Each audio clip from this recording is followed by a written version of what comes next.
Hello friends, तो कैसे हैं आप सब। तो आज हम बात करें what are the principles of accounting part second के बारे में। पार्ट फर्स्ट के अंदर हमने कवर किया था एक्रूअल प्रिंसिपल को, कॉन्सिस्टेंसी प्रिंसिपल को, कन्वर्जन प्रिंसिपल्स को, कॉस्ट प्रिंसिपल जिसको हम हिस्टोरिकल कॉस्ट भी बोलते हैं, economic entity principle, matching principles and materialistic principles को हमने डिस्कस किया था हमारे प्रीवियस वीडियो के अंदर। अगर आपने वो वीडियो नहीं देखी है तो उसका जो लिंक है वो डिस्क्रिप्शन के अंदर है, आप लोग जाके चेक कर सकते हैं।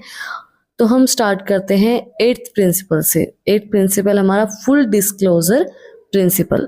इन the full disclosure principle, each piece of information should be included in the financial statement of an entity. This is necessary since it might affect the reader perspective of understanding the statement. It is important to only disclose information about events that have an materialistic impact on financial position of an entity. As per the full disclosure principle, it may include those items that cannot be quantified. Business are also liable to report existing accounting policy and any change in them. Full disclosure को अगर हम explain करें तो अब हमारे पास है गगन और श्याम। उनकी लड़ाई हो गई है भाई किसी बात को लेके। अब लड़ाई हो गई है, कोई भी बात है भाई, लड़की की बात है या लड़के की बात है, कुछ भी बात है, उसको लड़ाई हो गई उनकी। अब उस लड़ाई से आपके बिजनेस को कुछ इफेक्ट पड़ेगा? नहीं पड़ेगा। क्यों? क्योंकि आपको क्या मतलब है भाई, आप हाँ मसाला मिल जाएगा भाई, लड़ाई हो गई है, देख लेते हैं, थोड़ी सी इधर की उधर कर देते हैं और वो ये बोला वो ये बोला, हम उनको बता देते हैं। लेकिन आपके बिजनेस को उस चीज से इफेक्ट पड़ेगा? नहीं पड़ेगा। फिर अब इफेक्ट कब पड़ेगा? जब गगन जॉब छोड़ के चला जाता है उस लड़ाई से, तो आपको उसकी सैलरी पेमेंट करनी पड़ेगी। आप वो सैलरी जब पे करेंगे तो आप वो चीज अकाउंट्स के अंदर रिकॉर्ड करेंगे, भाई वो जा रहा है, उसकी सैलरी पेमेंट करनी पड़ेगी। अब और इफेक्ट किस चीज से पड़ेगा? अब गगन की जगह पे कोई नया बंदा आ रहा है, मतलब मान लीजिए विनय आ रहा है, तो विनय कितनी सैलरी में आ रहा है? विनय मतलब फॉर एग्जाम्पल गगन अगर 30,000 रुपये लेता था, 30,000 लेता था, तो विनय अगर 35,000 में आ रहा है तो वो चीज इफेक्ट पड़ेगी, वो चीज आपको रिकॉर्ड करनी पड़ेगी। अब वो है कौन, वो चीज से हमें कोई मतलब नहीं है, वो चाहे शाम का दोस्त है चाहे कोई भी है ना। तो अफेक्ट उनका लफड़ा नहीं पड़ेगा कि भाई उनका झगड़ा किस वजह से था, वो नहीं होगा। अफेक्ट चीज क्या करेंगी? जो फाइनेंस से रिलेटेड होंगी। तो आप डिस्क्लोज भी क्या चीज करेंगे? जो फाइनेंस से रिलेटेड होंगी, है ना। फुल डिस्क्लोजर प्रिंसिपल जो है हमारा वही स्टेटमेंट को शो करेगा जो फाइनेंस से रिलेटेड होती है। सारी जो हमारे फाइनेंस से रिलेटेड होंगी, जो हमारे बिजनेस को अफेक्ट करेंगी, हम उन्हीं स्टेटमेंट को डिस्क्लोज करेंगे, वही चीज़ बताएंगे और जो हमारे मतलब वही इंफॉर्मेशन को बताएंगे जो हमारे बिजनेस को अफेक्ट कर सकती हैं। फाइनेंशियल पोजीशन जो हमारे बिजनेस की चल रही है, फुल डिस्क्लोजर के अंदर हम सारी जो चीज़ें हैं वो मॉनेटरी टर्म्स के अंदर जो होती हैं वही चीज़ों को डिस्क्लोज करेंगे। बिजनेस जो उनकी अकाउंटिंग पॉलिसीज है उनको भी डिस्क्लोज करेगा और उसके अंदर अगर उसने कुछ चेंज किया है वो चीज भी डिस्क्लोज करेगा। नेक्स्ट हमारा प्रिंसिपल है going concern principle. According to this principles a company will complete its recent plans, meet its financial obligation and use its existing assets. This process of continuing operation indefinitely must go on until the company has an evidence on the contrary. So these principles the company continue to make money to avoid going bankrupts. In case the company is unable to adopt this principle properly, the chance of liquidation and bankrupt increases. देखो, going concern principal जो है वो हमें क्या बताता है? Complete सारे जो हमारे रिसेंट प्लान्स हैं कि भाई कंपनी के क्या प्लान है, क्या क्या प्रिंसिपल्स हैं। फाइनेंशियल ओब्लिगेशन, ओब्लिगेशन का मतलब क्या होता है? अड़चन। फाइनेंस से मतलब आपके पास क्या क्या अड़चन आ सकती है, किस टाइम पे आपको अड़चन आ सकती है, कितना पैसा आपके पास नहीं है, और वो सारी चीज़ें, और कौन सी एसेट्स को आप यूज़ कर सकते हैं जब आपके पास फाइनेंशियल ओब्लिगेशन आती है, जब आपके पास पैसे की तंगी आती है। तो गोइंग कंसर्न कॉन्सेप्ट हमें एक सिंपल सी बात बताता है। देखो, अगर आप बैंकरप्ट हो गए हैं, बैंकरप्ट का मतलब क्या होता है? दिवालिया, आपका अकाउंट बिल्कुल खाली हो गया है, कुछ नहीं, आपके अकाउंट के अंदर जीरो बैलेंस है। अगर आप वो हो गए हैं और फिर भी आप अपने बिजनेस को चला रहे हैं उस चीज को अवॉइड करके, अपने एसेट्स को सेल करके, तो क्या होगा? तो आपका बैंकरप्ट और भी इंक्रीज हो जाएगा भाई, आप और भी ज्यादा दिवालिया हो जाएंगे। कुछ तो था ही नहीं, आप जितना कुछ था वो भी आपका खत्म हो जाएगा। इसका मतलब अगर हम इसका एग्जाम्पल दें आपको तो क्या होगा, अब एक बिजनेस है, आप खुद बैंकरप्ट हो गए हैं भाई, आपके पास कुछ पैसा नहीं है उस बिजनेस को चलाने के लिए, आपके पास जीरो बैलेंस है। आपने क्या किया, आपने अपनी एक जमीन थी आपके पास, वो बेच दी। अब वो बेचने के बाद क्या होगा, वो बेच दी तो फिर वो बिजनेस नहीं चला, तो आप तो और भी ज्यादा दिवालिया हो गए, उस जमीन से भी आधो बैठे, है ना। तो अगर आप इस कॉन्सेप्ट को फॉलो नहीं करते हो, आप बैंकरप्ट होने के बाद भी बिजनेस को चलाते हो उस चीज को अवॉइड करके, तो आपके बैंकरप्ट और भी इंक्रीज हो जाएगी। क्या हो गया, वो कहते हैं ना कि अब डूब ही रहा है तो दांव अच्छे से डूब जा, तो और अच्छे से डूब जाएंगे आप, इससे ज्यादा कुछ नहीं होगा। अगला हमारा जो प्रिंसिपल है वो monetary unit principle. According to this principle, business transaction should be record only when they can expressed as a currency.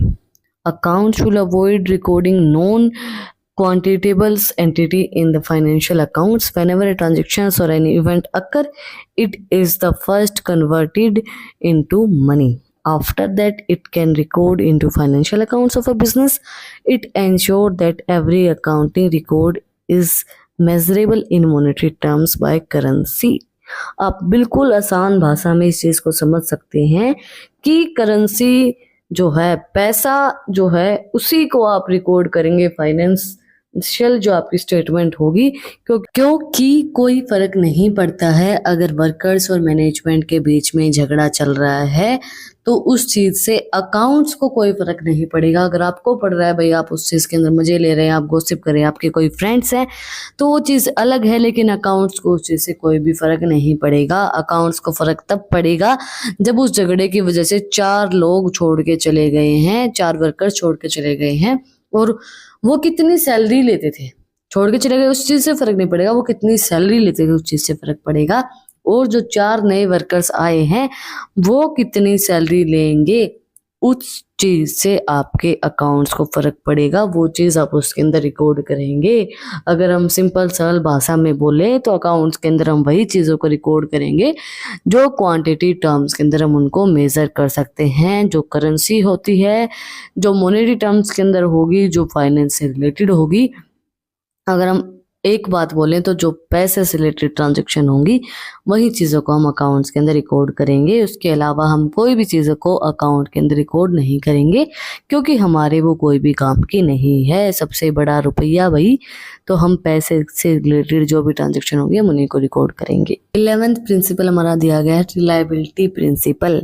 This principle ensure that every transaction, business activity, events etcetera is reliable when presented in financial statement. Information should be associated with the objective evidence and it can be checked, reviewed and verified. This makes more information reliable. Along with this, information should be accurate and have a transparent representation. Reliable का अगर हम बात करें तो reliable का मतलब क्या होता है, सही, accurate। तो reliability प्रिंसिपल हमें क्या चीज़ बताता है, हम वही इंफॉर्मेशन को शो करेंगे जो बिल्कुल एक्यूरेट है, जिसके बारे में हमें बिल्कुल पता है, हमारे पास उस चीज़ के बारे में एविडेंस है, हमारा उसका, हमने उसको पूरा चेक कर लिया है, पूरा रिव्यूड है, पूरा वेरीफाइड है, पूरा उसका ऑब्जेक्टिव है। वही इंफॉर्मेशन रिलायबल होती है जिसको हमने पूरे तरीके से चेक कर लिया, वेरीफाई कर लिया है। आप वही इंफॉर्मेशन को शो करेंगे जिसको आप फुल तरीके से, ट्रांसपेरेंट तरीके से रिप्रेजेंट कर सकते हैं। जैसे कि हम फिर से वही बात करेंगे, गगन और शिवानी का अगर अफेयर चल रहा है तो हम उस चीज को नहीं रिकॉर्ड करेंगे क्योंकि वो रिलायबल नहीं है। अभी बोले कि भाई रिलायबल है, वो उसका पूरा एविडेंस है मेरे पास, मैंने उनकी फोटो क्लिक कर रखी है। फोटो से क्या होता है भाई, वो एविडेंस है आपके पास, उसको आप उनके पेरेंट्स को शो कर सकते हैं। आप बिजनेस के अंदर उस चीज का कोई रिलायबल नहीं है, क्योंकि हमने पिछले ही प्रिंसिपल के अंदर पढ़ा है, हम वही ट्रांजेक्शन को रिकॉर्ड करेंगे जो करेंसी के अंदर होगी, तो वो चीज करेंसी के अंदर नहीं आती है। तो आप वही इंफॉर्मेशन को शो कर सकते हैं जिसका आपके पास एविडेंस है, जिसका कोई ऑब्जेक्टिव है, जो पूरी चेक है, रिव्यूड है, वेरीफाइड है। वही इंफॉर्मेशन रिलायबल होती है जिसको आप एक्यूरेटली शो कर सकते हैं, पूरी सही तरीके से रिप्रेजेंट कर सकते हैं। अगर अभी बायर है, वो किस तरीके से उसके पास क्या एविडेंस होता है, उसने कोई चीज बाय की है, उसके पास पूरा बिल होता है। सेलर जो है वो क्या चीज शो करता है, उसके पास पूरा इनवॉइस होता है, सारे इनवॉइस नंबर होते हैं, पूरा बिल की कॉपी उसके पास भी होती है। तो वो चीज जो है वो ट्रांजेक्शन को फाइनेंशियल स्टेटमेंट के अंदर रिकॉर्ड कर सकते हैं, जिसको आप पूरे एविडेंस के साथ शो कर सकते हैं, रिप्रेजेंट कर सकते हैं, एक्यूरेटली आप उसको दिखा सकते हैं। नेक्स्ट प्रिंसिपल हमारा time period principle. There are two main regulatory bodies that developed the principle based on the accounting concept. GAAP and IFRS developed these principle. Use-based companies follows GAAP principles, where outside the US, most countries follows IFRS guidelines, and GAAP is stated in the comparison with the IFRS. IFRS builds principle to address the evolving financial condition in the world. Gap और IFRS की बात जब हम करते हैं तो ये दोनों ही प्रिंसिपल्स को बताता है कि भाई किस तरीके से आप अपने अकाउंट्स को प्रिपेयर करते हैं। ज़्यादातर यूएस के अंदर आईएफआरएस गाइडलाइंस को ही फॉलो किया जाता है। गैप जो है वो कंपैरिजन टू आईएफआरएस कम फॉलो किया जाता है। आईएफआरएस जो है वो बताता है कि प्रिंसिपल्स और एड्रेस क्या रहेंगे इवेलुएट करने के लिए financial condition in the world. IFRS का मतलब क्या होता है, इंटरनेशनल फाइनेंशियल रिपोर्टिंग सिस्टम, जो गाइडलाइन प्रोवाइड करवाता है अकाउंट्स को किस तरीके से प्रिपेयर करना है। गैप का मतलब क्या होता है, जनरल एक्सपेक्टेड अकाउंटिंग प्रिंसिपल, इनको कम फॉलो किया जाता है। नेक्स्ट हमारा प्रिंसिपल है revenue recognisation principle. Revenue recognisation is a part of GAAP that identify certain condition in which the revenue is recognized. The revenue is recognized when the critical event has occurred. This principle uses the accrual methods of accounting. According to this, revenue are recognized when realized and earned. It is a straightforward principle when revenue is recognized when customers make payments. Revenue recognition is also a part of GAAP. Gap उस चीज को identify करते condition को बताता है कि revenue recognised कब किया जाता है, जब रेवेन्यू आपके पास आ जाए। आप किसी चीज को रिकॉग्नाइज कब करेंगे, जब आपके पास वो चीज आ जाती है। अब फॉर एग्जांपल अगर हम लें तो अगर कोई भी आप में से कोई भी पेपर देगा बैंक के पेपर आप देंगे, आप पास डिक्लेयर कब करेंगे, जब आपका रिजल्ट आ जाएगा, है ना। तभी तक तो आप ये बोल सकते हो भाई हो भी सकता हूँ, नहीं भी हो सकता हूँ। तो रेवेन्यू को भी जब आप डिक्लेयर कब करेंगे, जब कस्टमर आपको पेमेंट दे देगा, तभी तो आप बताएंगे ना भाई मेरे को इतना रेवेन्यू हुआ है। तो रेवेन्यू रिकॉग्नाइजेशन तभी होता है जब आपके पास रेवेन्यू आ जाता है, जब कस्टमर आपको पेमेंट कर देता है, तभी आप उस चीज़ को डिक्लेयर करेंगे। तब तक आप उस चीज़ को डिक्लेयर नहीं कर सकते हैं। जैसे कि मैंने अब थोड़े दिन पहले एक रील देखी थी, मेरे सामने आई, उसके अंदर एक लड़की कहती है, वो दुल्हन के जोड़े में थी शायद, वो तैयार होने आई थी, तो वो कहती है कि मैं एक आईएफआरएस ऑफिसर हूँ। तो कहती वो कहती कि आप ऑफिसर हैं, कहती मैंने पेपर दिया है, क्लियर हो जाएगा, मैं बन जाऊंगी। तो वही बात है, मैंने पेपर दिया है भाई बैंक का, मैं भी क्लियर हो जाऊंगी, मैं भी एक बैंक के अंदर ऑफिसर हूँ, मैं भी पीओ हूँ। ऐसा तो नहीं कह सकती मैं तब ये चीज कह सकती जब मेरा क्लियर हो चुका है। तो रेवेन्यू को आप रिकॉग्नाइज तभी करेंगे जब आपका रेवेन्यू आपके हाथ में आ गया है, कस्टमर ने आपको पेमेंट कर दी है। लास्ट बट नॉट लीस्ट हमारा प्रिंसिपल दिया गया है objectivity principle. It refers to the concept of considering financial statement are sold evidence. This statement should not be biased or obtained. While constructing financial statement, this statement should be helping in evaluating the financial result, financial position, and cash flow of an entity. This principle of accounting must be form of the viewpoint of an auditor as well. In case an auditor is auditing a business that he has worked with, then audit report might not be free from the bias as per the relationship with the business owners. Objectivity principle के अंदर अगर हम बात करेंगे तो objectivity principle एक simple सी चीज मैं आपको बताऊं, वो हमें बिना कोई स्वार्थ के, बायस्ड का मतलब क्या होता है कि दूसरे की बिना कोई मेल लिए, मतलब दूसरे के साथ भेदभाव ना किए गए, उसके भेदभाव के बिना फाइनेंशियल स्टेटमेंट को शो करना, उसका मतलब होता है ऑब्जेक्टिविटी प्रिंसिपल। इट मीन्स आप फाइनेंशियल स्टेटमेंट को बिल्कुल ट्रू एंड फेयर शो करेंगे, पूरा इवेलुएट करके कैश का इनफ्लो और आउटफ्लो कितना हुआ है। इस प्रिंसिपल को हम फॉलो करते हैं with the help of auditor. Auditor का मतलब क्या होता है, ऑडिटिंग करवाने के लिए, अकाउंट्स की ऑडिटिंग करवाने के लिए एक बंदा अपॉइंट किया जाता है जिसको हम ऑडिटर बोलते हैं। ऑडिटर का काम क्या होता है, ऑडिटर बिना बायस हुए, बिना ओनर की, मतलब अगर ऑडिटर ओनर का दोस्त है तो बिना उसकी सपोर्ट लिए, बिना उसके फेवर में बात करते हुए वो अकाउंट्स की बिल्कुल ट्रू एंड फेयर कंडीशन को शो करता है कि क्या कितना हमारे पास फाइनेंस आया है, कितना गया है, क्या आपकी फाइनेंशियल पोजीशन थी, वो होता है ऑडिटर। और वो बिल्कुल शो करता है कि आपके अकाउंट्स के अंदर क्या क्या चीज़ें हैं और क्या क्या चीज़ें नहीं है, बिना बायस हुए, बिना ओनरशिप की रिलेशनशिप को देखे कि आपका ओनर्स के साथ कोई रिलेशन है। तो ऑब्जेक्टिविटी प्रिंसिपल हमें वही चीज़ बताता है, फाइनेंशियल स्टेटमेंट को बिल्कुल ट्रू एंड फेयर शो किया जाता है with the help of auditor. इसी के साथ प्रिंसिपल्स ऑफ अकाउंटिंग जो है वो हमारे कंप्लीट हो गए हैं। भाई अगर 11th क्लास के बच्चे भी इस वीडियो को देखें तो शायद आपकी जो प्रिंसिपल्स ऑफ अकाउंटिंग है उसके अंदर कम प्रिंसिपल्स दे रखे हों या ज़्यादा दे रखे हों, मुझे नहीं पता है, मैंने बुक नहीं देखी है जो नई मॉडिफाइड बुक आई है।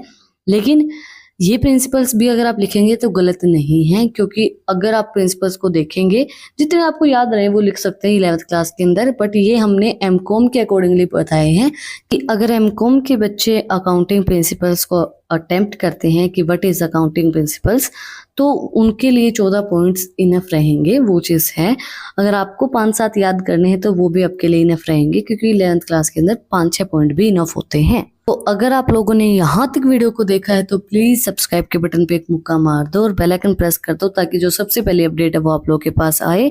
और अगर आपको कुछ भी पूछना है, कोई भी डाउट है आप लोगों को, तो कमेंट सेक्शन में मुझे आप पूछ सकते हैं। और अगर आपको इन टॉपिक्स की PDF चाहिए तो टेलीग्राम चैनल का लिंक भी डिस्क्रिप्शन में है, वहाँ पे जाके आप मुझे सब्सक्राइब कर सकते हैं। और भी इंटरेस्टिंग रील्स को देखने के लिए इंस्टाग्राम चैनल का लिंक भी डिस्क्रिप्शन में है, वहाँ पे जाके आप मुझे फॉलो कर सकते हैं। फिर मिलते हैं एक नई वीडियो के साथ, एक नए टॉपिक के साथ। Like share and subscribe. Thank you for watching my video and enjoy your life.